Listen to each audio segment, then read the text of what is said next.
Le jour de l'armistice, c'est une date, qui évoque beaucoup de choses forcément.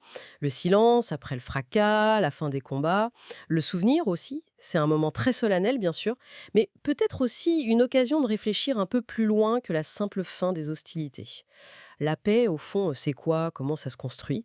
Aujourd'hui, on va essayer d'explorer un peu ces questions. On va plonger dans quelques textes anciens qui nous ont été partagés, des extraits bibliques en fait, regroupés sous le thème armistice, paix et réconciliation biblique. L'idée, c'est de voir comment ces quelques fragments, parfois très anciens, peuvent peut-être nous donner un éclairage différent sur la fin des conflits, sur cet idéal de paix durable. Et tout ça, en écho direct avec ce que l'armistice symbolise. On va regarder trois points de vue qui ressortent de ces textes. Alors pour commencer cette exploration, on va se pencher sur un premier extrait. C'est dans les psaumes, et ça dépeint une fin de guerre, disons, assez radicale. C'est le psaume 46, verset 9, je lis. C'est lui qui met fin au combat jusqu'au bout de la terre. Il brise l'arc, il rompt la lance, il brûle les chars au feu. L'image est, waouh, elle est super forte, non? C'est pas juste une pause dans les combats, c'est définitif. Et partout, jusqu'au bout de la terre. Et puis les actions, briser, rompre, brûler. C'est une destruction totale des outils de guerre par une force qui dépasse tout ça. Une paix imposée absolue. Oui, c'est ça qui est fascinant d'emblée, c'est cet aspect absolu, radical. On n'est pas du tout dans une négociation, un compromis, une trêve un peu fragile, comme l'armistice de 1918 l'était au début d'ailleurs. Là, la vision, c'est vraiment l'éradication totale, universelle de la guerre. Et c'est attribué à une action divine, décisive. Le jusqu'au bout de la Terre montre bien cette dimension mondiale. Et le traitement des armes, l'arc, la lance, les chars, qui étaient les symboles militaires de l'époque, c'est pas juste les mettre de côté, non, c'est les détruire, les rendre inutilisables. Par le feu, c'est irréversible. C'est comme si on niait la possibilité même de refaire la guerre. C'est une vision très saisissante, mais ça paraît aussi tellement idéaliste, presque utopique, non? Comment on rapproche ça de nos armistices à nous, qui sont souvent le résultat de négociations hyper complexes, parfois bancales, et qui n'effacent pas toutes les tensions? C'est vrai, le contraste est énorme. Les paix humaines, elles sont rarement aussi nettes. Elles sont négociées, souvent imparfaites. Elles laissent des rancœurs, des questions en suspens. L'armistice de 18 a stoppé les combats, oui, mais il n'a pas empêché d'autres guerres après. Pourtant, cette vision du psaume, même dans son idéalisme, elle touche à quelque chose de profond. C'est cette aspiration humaine fondamentale à une paix vraie, définitive. Le désir que la guerre s'arrête pour de bon, pas juste pour un temps. Et l'idée de détruire les armes, de les brûler au feu, ça fait écho à ce rêve de désarmement total qu'on retrouve dans l'histoire. Donc ce texte, il nous montre une première facette de la paix, l'idéal ultime, la fin absolue de la guerre, imposée par une puissance qui dépasse les hommes. C'est un peu l'horizon, quoi, même si on sait qu'il est loin.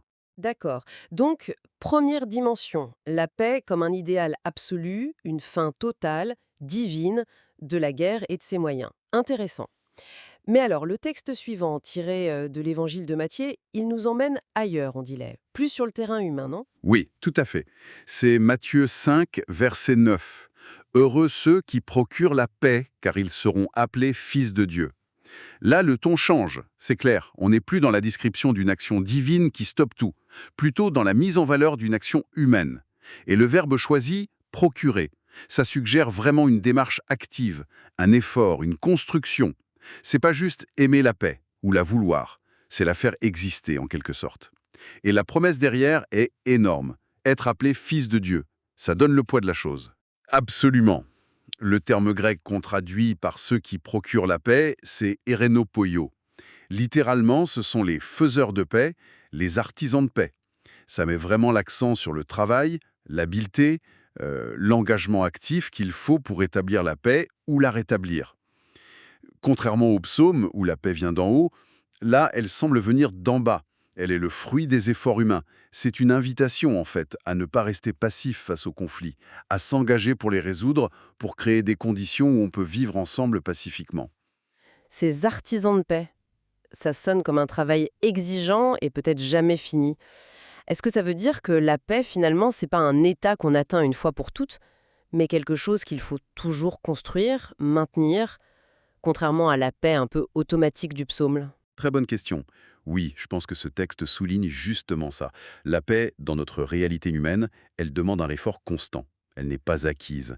Il faut la procurer, donc la construire, l'entretenir, la défendre.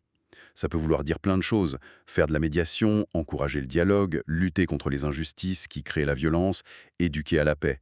C'est un travail de longue haleine. Et cette promesse d'être appelé fils de Dieu, dans ce contexte culturel, ça veut dire partager quelque chose de la nature divine, de sa volonté. Ça donne une dignité, une importance immense à cette tâche. Ça suggère que construire la paix, c'est une des activités humaines les plus précieuses, qui nous rapproche du divin. Donc, voilà une deuxième facette, qui complète la première. La paix comme une responsabilité humaine active. Un artisanat qui demande de l'engagement, de la persévérance, des compétences. C'est le boulot concret à faire, surtout après que les armes se sont tues, comme après un armistice. C'est très clair. Donc on a l'idéal divin de la fin de la guerre, et puis cet impératif humain de construire la paix activement. Notre troisième texte, lui, vient d'une lettre de l'apôtre Paul. Il introduit une dimension encore différente, peut-être plus profonde. Oui, c'est dans la deuxième lettre aux Corinthiens, chapitre 5, verset 18. Ça dit « Et tout cela vient de Dieu, qui nous a réconciliés avec lui par Christ, et qui nous a donné le ministère de la réconciliation. » Oui. Le mot-clé ici, c'est réconciliation. C'est pas tout à fait la même chose que la paix, même si c'est lié, j'imagine. Et la structure est intéressante. Une réconciliation qui vient de Dieu d'abord, et ensuite une mission qui nous est donnée, à nous les humains, ce ministère de la réconciliation. Exactement. Le terme grec, katalagé, la réconciliation, ça désigne vraiment le fait de rétablir une relation qui était brisée, de mettre fin à l'hostilité, à l'aliénation. C'est un concept qui va plus loin que la simple absence de conflit, ce qu'on appelle parfois la paix négative. La réconciliation, elle vise à réparer les liens, à guérir les blessures relationnelles, à reconstruire la confiance. Le texte dit que l'impulsion vient de Dieu, oui, mais il insiste sur le fait qu'une tâche, un ministère, diaconia en grec, ça veut dire service, fonction, est transmise aux humains. L'idée, c'est pas juste de recevoir la réconciliation, mais de devenir nous-mêmes des agents de réconciliation dans le monde. Ce ministère de la réconciliation, ça paraît essentiel, mais peut-être aussi le plus difficile, hein. Si l'armistice arrête les combats, si procurer la paix, c'est construire des conditions stables, est-ce que la réconciliation, c'est cette étape de guérison à long terme, celle qui est indispensable pour que la paix tienne vraiment? Et concrètement, ça veut dire quoi, surtout après des guerres terribles qui ont laissé d'énormes cicatrices? C'est tout à fait ça. La réconciliation, c'est souvent considéré comme le travail le plus long, le plus complexe après un conflit.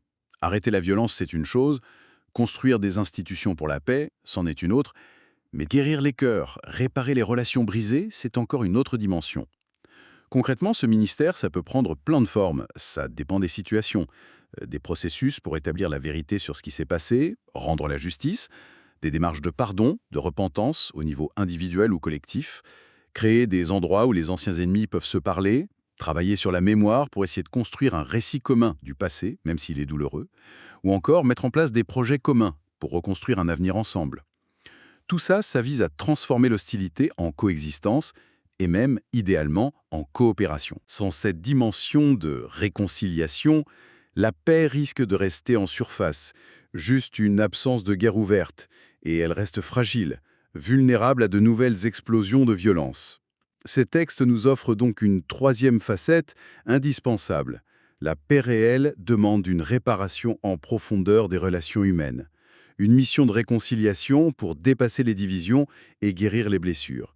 C'est peut-être ça, le défi le plus profond que nous laisse l'armistice. C'est passionnant. Si on essaie de rassembler ces trois regards issus de nos textes, on part de cette vision d'une paix absolue, divine, où la guerre elle-même est anéantie. C'est le psaume. Ensuite, on voit que la paix, c'est aussi une construction humaine, active, un artisanat qui demande des efforts. C'est Matthieu. Et on termine avec l'idée que la paix durable, ça passe par la guérison des relations, par un travail de réconciliation avec 2 Corinthiens. Qu'est-ce que cette vision à trois niveaux nous apprend au fond, surtout quand on pense à ce que signifie l'armistice aujourd'hui? Mais ensemble, ces trois textes, ils nous donnent une image de la paix qui est très riche, très nuancée, beaucoup plus complexe que juste arrêter de se battre. Ils nous montrent que la paix, c'est en même temps, premièrement, un idéal ultime, une aspiration profonde à la fin de toute violence. C'est la vision radicale du psaume qui symbolise ça. C'est l'étoile qui guide en quelque sorte. Deuxièmement, c'est une tâche concrète, une responsabilité éthique pour chacun d'entre nous, être un artisan de paix là où on est. C'est l'appel de Matthieu à l'engagement, ici et maintenant. Et troisièmement, c'est un processus relationnel profond. Ça demande de s'attaquer aux racines des conflits, de guérir les traumatismes, de restaurer les liens par la réconciliation. C'est ce que nous dit 2 Corinthiens. C'est la condition pour une paix qui dure et qui soit juste. Si on applique ça à l'armistice, ça veut dire que commémorer cet événement, ce n'est pas juste se souvenir avec soulagement que les massacres ont cessé, c'est aussi reconnaître tout le travail énorme qui restait à faire et qui reste encore à faire, le travail des artisans de paix pour éviter de nouvelles guerres, et le travail encore plus difficile de la réconciliation pour essayer de guérir les blessures laissées par la guerre et construire une communauté humaine plus unie. Ces idées, même si elles viennent de textes très anciens, elles donnent une grille de lecture qui est, je trouve, très pertinente pour comprendre nos défis actuels. Sortir des conflits, établir une paix qui soit plus qu'une simple trêve, une vraie transformation des relations. C'est vraiment frappant de voir comment ces quelques versets de contextes si différents peuvent comme ça déplier le mot paix en plusieurs dimensions qui se complètent. Ça nous rappelle que la paix, finalement, c'est sans doute pas un état figé qu'on atteint une bonne fois pour toutes. C'est plutôt un horizon qui bouge tout le temps, une quête permanente, un travail continu. Et ça se joue à la fois au niveau des idéaux, des actions concrètes et de la qualité de nos relations. C'est une réflexion qui tombe particulièrement bien, je trouve, en ce jour où on se souvient du silence qui est revenu sur les champs de bataille. Un silence qui appelait justement à construire autre chose après.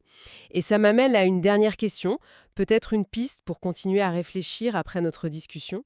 On a parlé de ce ministère de la réconciliation, ce travail essentiel pour réparer les liens cassés. Au-delà des grandes commémorations, des traités internationaux, des initiatives de paix spectaculaires, comment cette idée de retisser la confiance, de reconstruire patiemment ce qui a été abîmé par le conflit, la haine ou juste l'incompréhension, comment ça peut s'incarner dans nos vies de tous les jours, dans nos propres communautés, dans nos relations? Qu'est-ce que ça veut dire, concrètement, d'être un agent de réconciliation à notre petite échelle, longtemps après que les armes se sont tuées, ou même quand les guerres sont moins visibles, plus sociales, culturelles? Quelle forme ça prend, ce travail délicat mais nécessaire au jour le jour? Voilà, je laisse ça en suspens.